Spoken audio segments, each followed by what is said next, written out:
пессимист эмес, оптимист болуп жашаңыз. Ар бир нерседен жакшылыкты издеңиз. Кээ бир адамдар ушундай пессимист, ар дайым жумурткадан кыр издеп жүргөн адамдар бар. Кайсыл жерде болбосун, сын пикир кайсыл жерде болсо, жаман жагын көрө, жакшы жагын көрбөгөн адамдар бар. Ал адам ар дайым бактысыз адам. Үй бүлөсүнө наразы, аялына наразы, мамлекетке наразы, элине наразы, коңшусуна наразы, ыраазы болгон жери жок. Кээ бир адамдар менен сүйлөшсөң, ушу жашоого келгениң өкүнөсүң да, жашоого келбей эле коюп туруmun дейсиң да.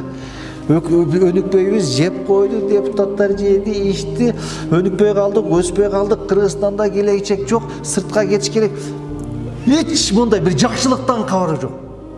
Ар дайым жаман адамга ушундай кайгы, капаны гана сунуштаган адамдар бар. Могул адамдардан жаа бою алыска чыгышыбыз керек.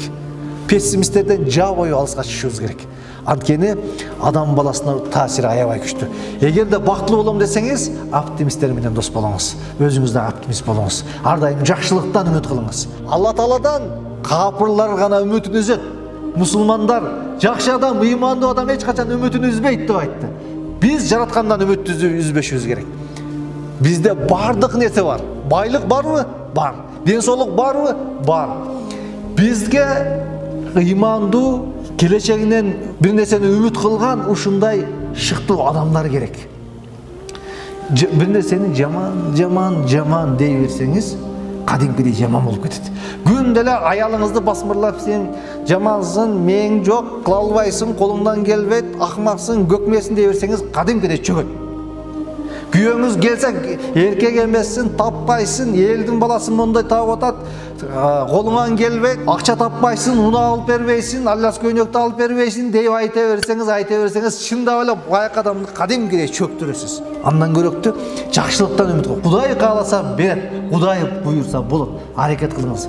Мактап койсоңуз, аялыңызды мактап койсоңуз, кадимкидей жүгүрүп кызмат кылып калат. Азаматсың, сенин тамагың сонун тамак болуптур. Мактап койсоңуз, каша. Келсе жасанып койса, татынакай болуп калыпсың бүгүн. Сен ушундай сулуу элең деп койсоңуз, күндөй сиз келгенде татынакай даярданып, сулууланып турат, туурабы? Анан келген сайын эле аны басмырлай берсеңиз, кадимкидей ал көңүл өчөт. Ошон үчүн бири-бирибизге шыктандырып, үмүт берип жашашыбыз керек. Эч качан жашообузга наразы болбой, бири-бирибиз менен жакшылыкты үмүттөндүрүп жашасак, ошондо гана биз бактылуу болот экенбиз. Көпчүлүк адам өткөндү эстеп кайгырып жашайт. 79-жылы ушул жерге келгенимде мага моундай деген сөздү айткан. 87-жылы келгенимде моундай деген деп кек сактап, ушинтип кайгырып капа болуп жашайт. Могул адамдар эч качан бактылуу боло албайт. Ал адамдардын жүрөгү кысылып, кыйналып, ошол адамдын көргөндө кыйналып, ийгилигин көргөндө көрө албай, кыйналып жүрүп жашап өтөт. Эгерде бактылуу болом десеңиз, кек сактабай жашаңыз.